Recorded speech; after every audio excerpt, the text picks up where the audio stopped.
Hello दोस्तों, आप सभी का स्वागत है हमारे यूट्यूब चैनल पर।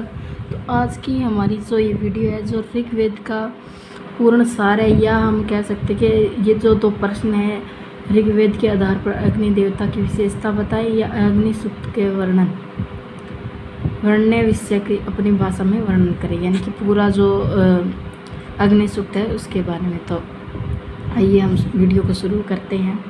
तो देखो, वैदिक आर्यों के लिए इंद्र के बाद अग्नि देवता का ही स्थान था। जो ऋग्वेद के बाद 200 सूक्तों में अग्नि देवता की ही स्तुति की जाती है। उनमें अग्नि की 3 विशेषताओं का वर्णन मिलता है।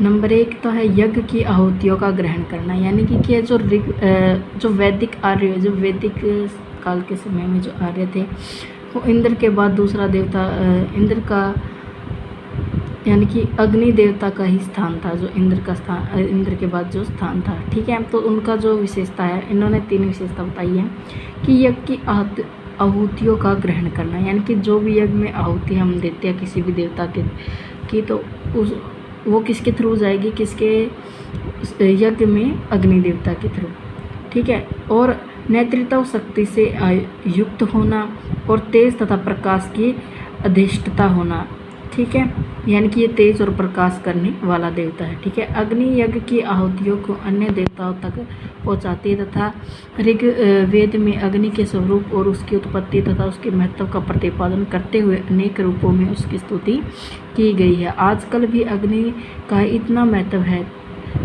है कि सभी धार्मिक तथा सामाजिक कार्यों में सबसे पहले अग्नि की उपासना तथा स्तुति की जाती है। आज के समय में ऐसा ही होता है। अग्नि को जात वेदा कहा गया है, अर्थात वह ज्ञान का आगार है और उपासना करने वालों का वह कल्याण करता है। अग्नि की उपासना प्राचीन काल से ही चलती आ रही है। प्रत्येक मंडल में अग्नि के सूक्त का इंद्र के सूक्तों से पहले आना अग्नि के महात्म्य की पुष्टि करता है, यानी कि अग्नि कितनी महत्वपूर्ण है, इससे हमें हर एक सूत्र में इंद्र से पहले अग्नि का आना हमें इससे स्पष्ट होता है। इंद्र को अग्नि का जुड़वां भाई भी माना गया। किसको जो है इंद्र का जुड़वां भाई माना गया? अग्नि को। या अग्नि को किसका जुड़वां भाई माना गया? इंद्र को, ठीक है, समझाया जाता है, क्योंकि अग्नि और इंद्र जीवन की 2 मूलभूत आवश्यकताएं हैं। तो अग्नि और जो इंद्र है, दोनों क्या है? जीवन की मूलभूत आवश्यकता है। आगे क्या है?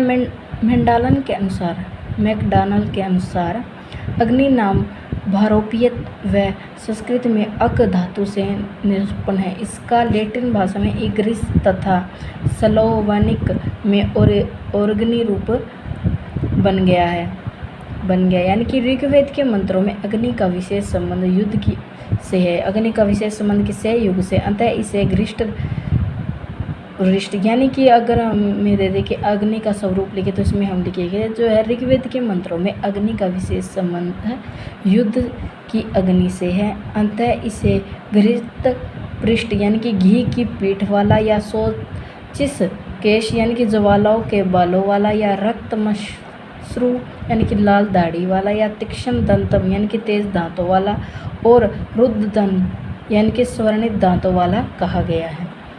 संस्कृत के अग्नि शब्द की व्याख्या करते हुए अप्टे ने कहा है कि अग्निति ऊर्ध्व गच्छति, अर्थात जिसकी गति ऊपर की ओर है, वह भी कहा जाता है कि इस अग्नि ने अंगिरा मुनि को जन्म दिया है, इसलिए इसको अंगिर नाम से भी जाना जाता है।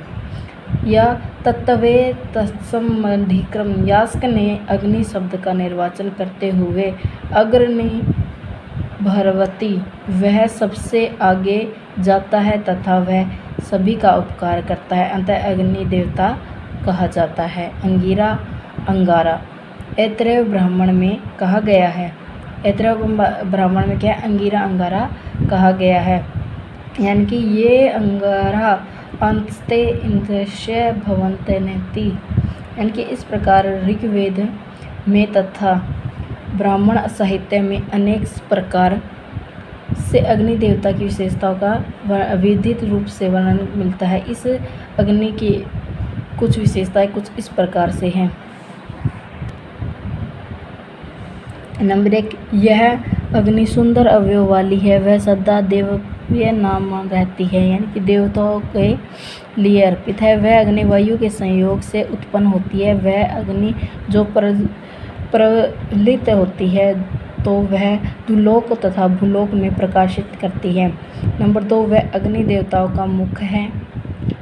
इस अग्नि का क्या है, वह अग्नि देवताओं का मुख है, यानी कि इन्हीं से होते हुए देवताओं तक हमारी जो स्तुति जाती है। इस अग्नि का शरीर ज्योतिमान है, यानी कि जब अग्नि जलती तो प्रकाश देती है। तो अग्नि का स्वरूप कैसा है, प्रकाशमान है, अर्थात इसका स्वरूप चमकना है। घी या लकड़ी इसका भोजन है तथा घी इसका पेय भी है।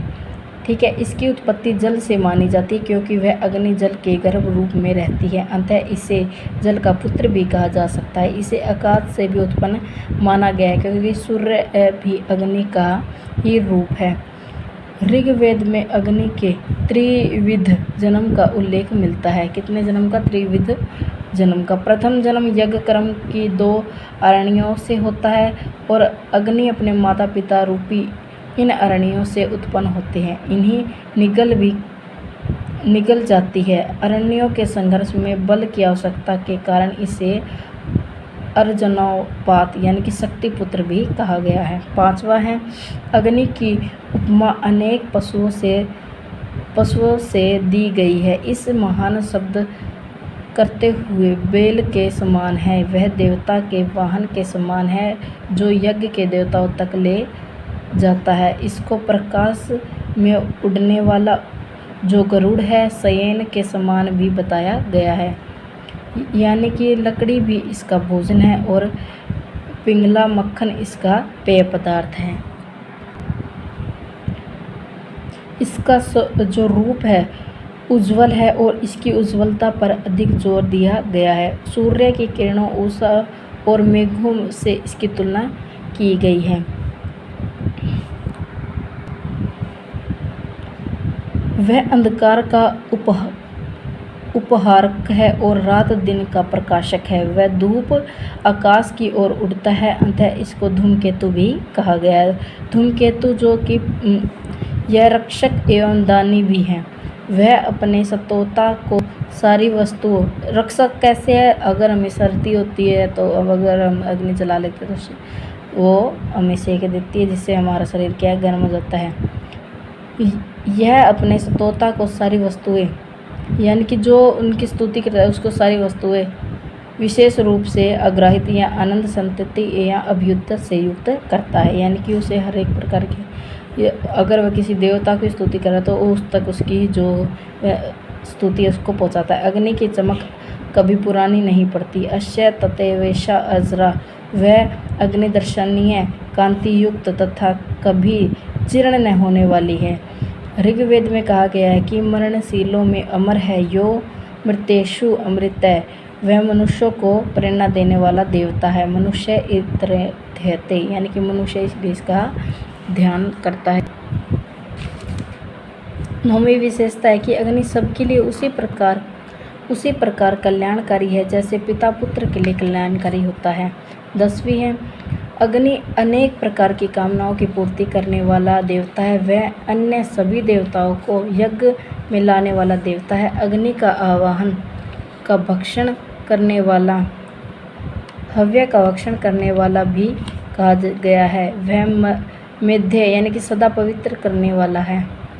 कवियों द्वारा प्रशंसित यानी कि कविस्थ है, आदि नामों से पुकारा गया है। इस प्रकार अग्नि का बहुत अधिक महत्व बताया गया और इसकी सार्वभौमिक शक्तियों का प्रशंसा की गई है। वह यज्ञ का प्रमुख साधन है।